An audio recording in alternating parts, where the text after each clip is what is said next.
Hello folk, how you doing? Scotty. So something I decided to do for a change, I randomly came across this video that's on capitalism and communism, pretty sure. Just to get straight to it, let's go on with the video. Today though, we're gonna come back to an issue that I brought up last week, talking about communism. Well, today, I want to talk a little bit about capitalism now.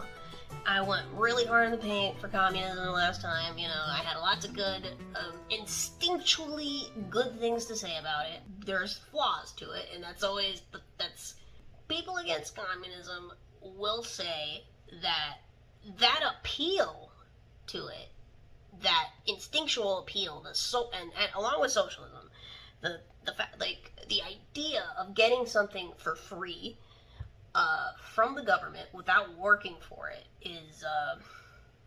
is a recipe for people to be manipulated by the government, be taken over when the government takes things from you, and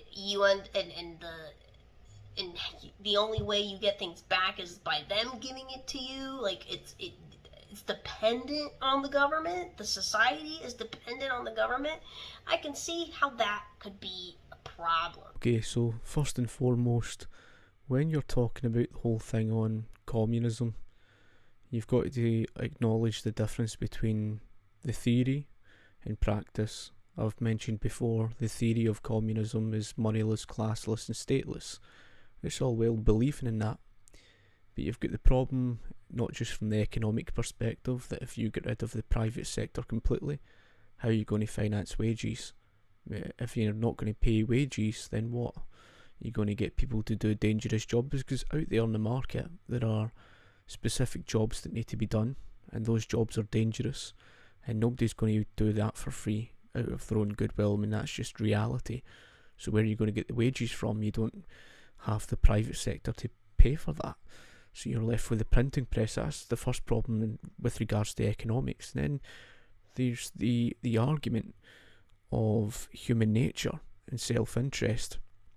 You can't just strip individuals of their individual rights and liberty and, have a stateless system.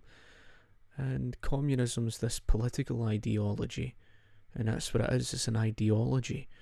The idea that you could just, get rid of the state and everything will all be fine. Well, that's all well said and done, but the reality is human beings are self-interested. It's self-interest that people try to escape the shores, of Cuba for the shores of Florida. You've got to remember, theory is not the same thing as practice. And because human beings are self-interested, you're going to have to ensure that private property never returns. How do you keep that out of sight? Well, you're going to need an entity there to get you that far. It's going to need a specific character. The reason why is because a Jeremy Corbyn or a Bernie Sanders do not have the guts to do it. Because in economic reality, it's money that pays for everything. You don't have the private sector, you're left with the printing press. When you have full-blown government takeover, there is no private business. You do what the government tells you to do for your job. I could see that full-blown in the other direction. Yeah, that's not bueno. I think we need a hybrid government. Communism and capitalism are not a form of government. These are an economic system.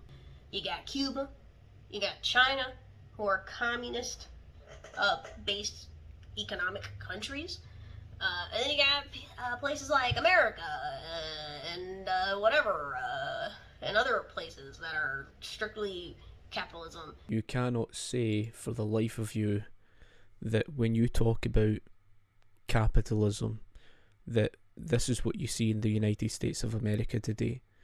And there are far, far too many people out there who think that this system today, which is more or less a mixed economy, you can't call this a capitalist system. It's a myth. Don't listen to anybody who ever tells you that the private sector is lacking in government regulations. Look at the regulations. You only have to look at 1960 levels here, right? Even 1960s levels is overregulated, never let alone what's up here. Socialism is different from communism. I think socialism would be considered a governmental thing, right? A government. Whatever. Yes, I don't know what I'm talking about, alright? I admire that over, I've got, respect for people like that. At the end of the day, she doesn't really quite understand. This is what defines socialism, and I'm not speaking about what socialists try to describe socialism as, because they'll always speak about their aspirations, their theory and stuff like that. If you look at the most common dictionary definition of socialism, you'll find state ownership in there somewhere to that extent, and that's the socialism you've seen in practice. But what defines socialism is economic central planning, to centrally plan the economy, and it's always the state that does that. That's a big part of what defines socialism. The second thing that defines socialism is political centralisation. I suppose another word you could use for that would be universal, the collective ownership of the means of production. Socialists, again, like to speak about theory, and they speak about, the collective ownership, in the hands of the workers. But the truth of the matter is, and you'll even find, again, the definition of socialism, it points to that of governmental ownership. It always ends up being the state. I think we need a mix. I really do. Not everyone is going to make it rich. She means well and everything, she just doesn't understand the fact that the very reason why you're in this mess today, the very reason for why private sector costs got out of control, is because you restrict the private sector through government regulation. It restricts the quantity of supply and increasing demand, and that is what leads to the private sector costs getting out of control. This hybrid of what she's speaking about, it's more or less her speaking about the mixed economy, and just to cut it short, it's corporatism. I think that is obvious, and I don't think we have enough to go around for everyone to just pick up their bootstraps and make it in life. I don't think that's possible.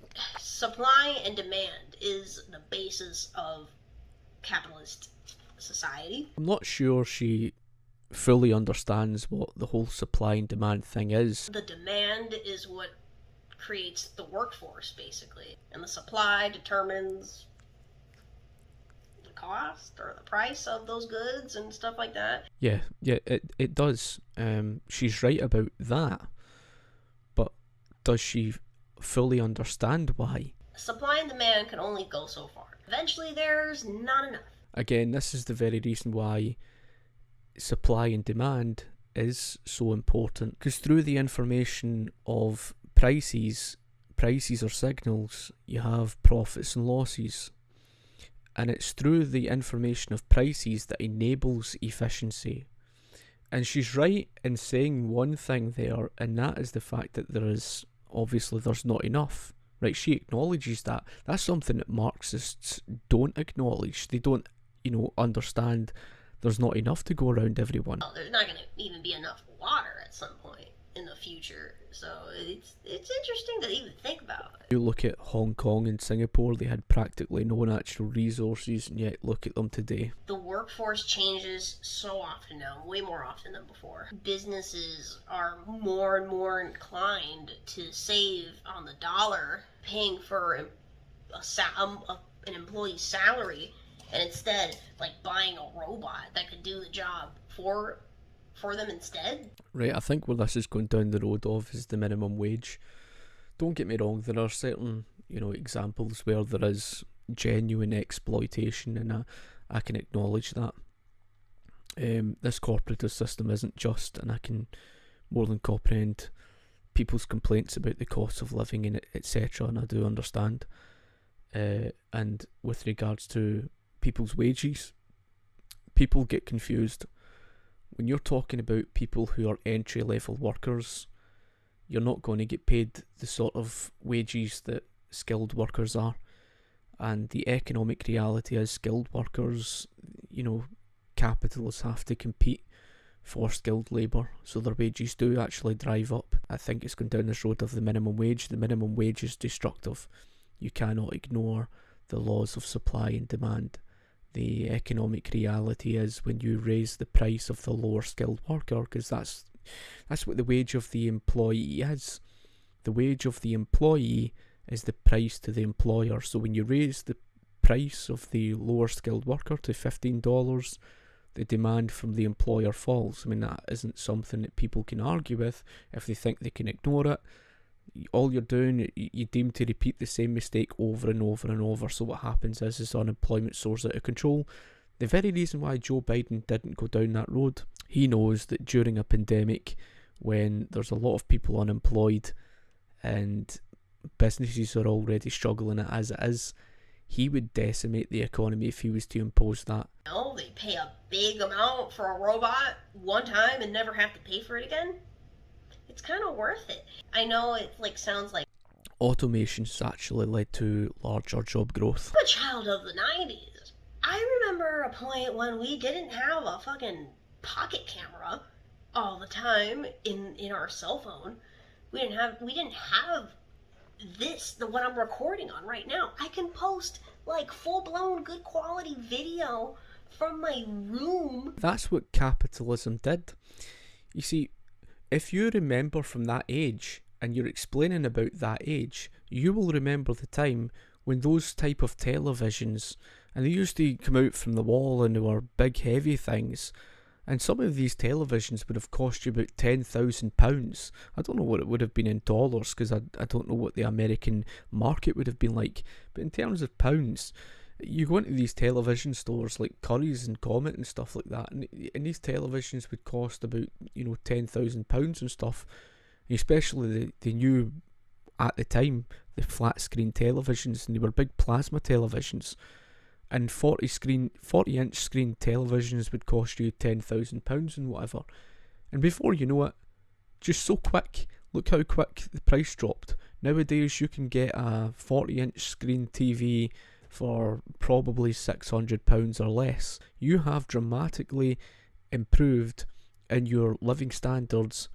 Even although you don't live in a capitalist system today, it was thanks to capitalism and this mixed economy that has enabled that to happen. That enabled, thanks to the technology, the higher level of productive output. Your average people are now sitting with better technology than what they were back then. And it's because of competition and capitalism that enabled that to happen. So you might ask the question then, okay, well, why hasn't that happened, elsewhere, maybe for healthcare, etc.? Because it's a different story. The government has actually laid down all the restrictions. I mean, I talked about before the third-party payer system and everything like that.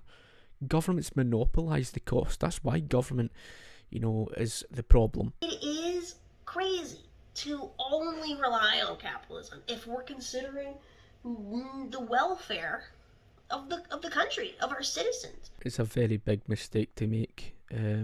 Without capitalism, you wouldn't have that, wealth and productivity. I'm not saying that this current system is justifiable, because there's obvious problems with the mixed economy and everything, but it's a very big mistake. I mean, how then do you pay wages? Again, I think capitalism is super important. That's what drives us, certainly, or at least it drives the innovators of this country. It drives the people who want to do more. The fucking work reward system of money and shit, it causes so much stress. The way you look at this current economy today with the mixed economy, socialism's made that worse. Because what socialism's done is it's created a system of basically making it impossible for small business people to even get by. We have a minimum wage already. I guess some people already think that that's too much, but I would consider that almost like a socialist thing.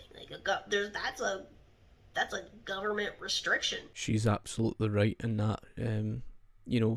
Government restrictions through government regulations, etc. That is socialism. The thing that bothers me about all this, the arguments about what socialist programs from conservatives and whatnot is that we spend a lot of money on bullshit. The thing to note about that is the fact that you had your free market money stolen from you, and through the protectionist tariffs, etc., they were encouraging the socialist fractional reserve banking.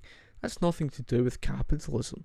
Capitalism's not about forcing society into a collective group to socialise the losses, of others. War going on in like 25 different countries, for some reason. Yeah, I mean, the whole thing with the wars is wrong. And that's what happens when you give government power. That's why you need to take the power out of government. That's the importance of the capitalist system. But we can't have, like, healthcare? You don't realise that when it comes to the NHS here in Scotland and here in Britain in general, it's not free. And it's, it's not free at the point of use. And then you get the concession from them. They'll say, oh, well, it comes from the taxpayers' money. Yeah, it does come from the taxpayers' money, but it doesn't just come from the taxpayers' money. You're compensating in other areas of the economy in order to compensate paying for it. So, your cost of living soars out of control. The problem with your healthcare system is actually government's intervention, like I said. It's the absence of capitalism. Fucking half of Europe does it. Not really. I mean, Holland is a country that has all the private hospitals. Great Britain with the NHS has been an absolute abysmal failure. Not a single year has passed by where it hasn't been a failure. And these healthcare systems elsewhere are not as great as these socialists like to have you believe. Italy, for years they had more of a hybrid healthcare market, similar to Singapore, which is more of a market-based model. Singapore, more, similar to more of a free market model. I wouldn't say to the extent that it's purely free market, but of course they do have that type of model. And funny enough, Singapore has got a far cheaper healthcare system and it's the best healthcare system in the world. Why? Canada's... Are you telling me Canada makes more money than us, dude? I'm not entirely sure about Canada, but America has two healthcare systems. One is your main American healthcare market and the other's the one you don't even know about. The one that you don't know about, I don't know if it's nationwide, but it's direct primary care and it's far cheaper than what you are used to seeing. UBI even, you get, everyone gets $1,000. The funny thing is about that is the fact that Finland's government went bankrupt because of the universal healthcare system. That was probably as a result of trying to pay for the universal basic income. $2,000 a month? Hello? What a div... See, if somebody was getting $2,000 a month, why would you need to work? Difference that would make in someone's life. And the thing is, even with that, people wouldn't be rich off of $2,000 a month. No, I wouldn't say they would be rich with $2,000 a month, but if somebody's very frugal with their money and doesn't really spend and they invest with $2,000, they can certainly become rich if they invest in things.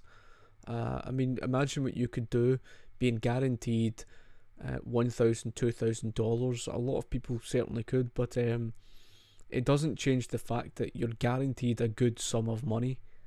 I don't know what the cost of living is like in the United States of America, but I think this is where this argument's coming from. And I can guarantee you that a free market would dramatically reduce your cost of living just by getting rid of all the social security, etc. And your cost of living would dramatically decrease. And therefore your incentive or your demand for such a universal basic income would collapse.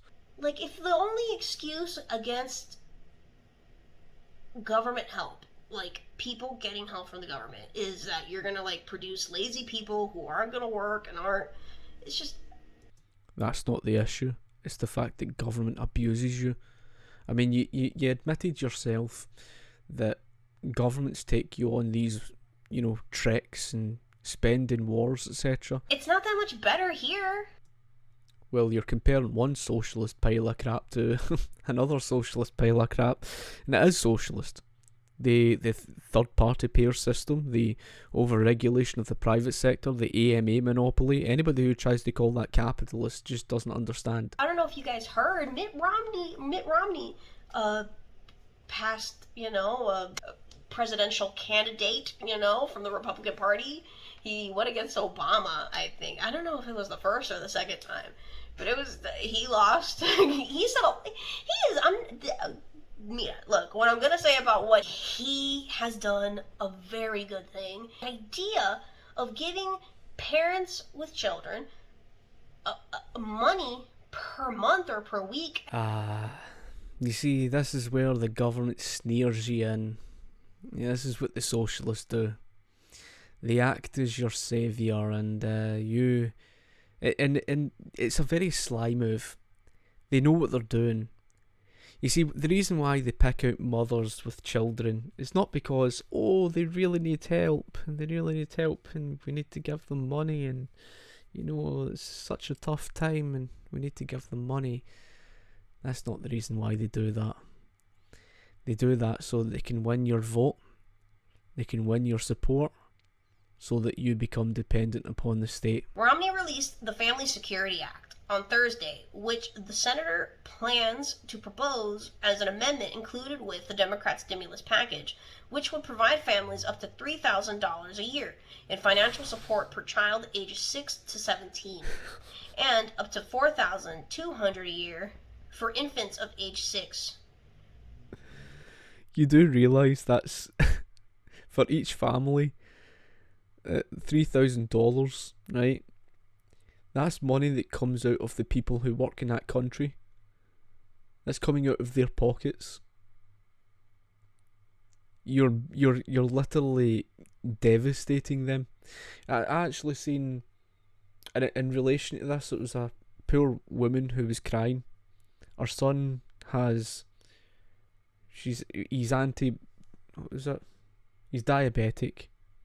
Anyway, and it was insulin. He goes through one box of insulin per month, and it was a very, very sad story, folk, because the one box that he goes through under Donald Trump, to be fair to Trump, he reduced it to $60 because he fought for it, right? $60 a month. See now, although she can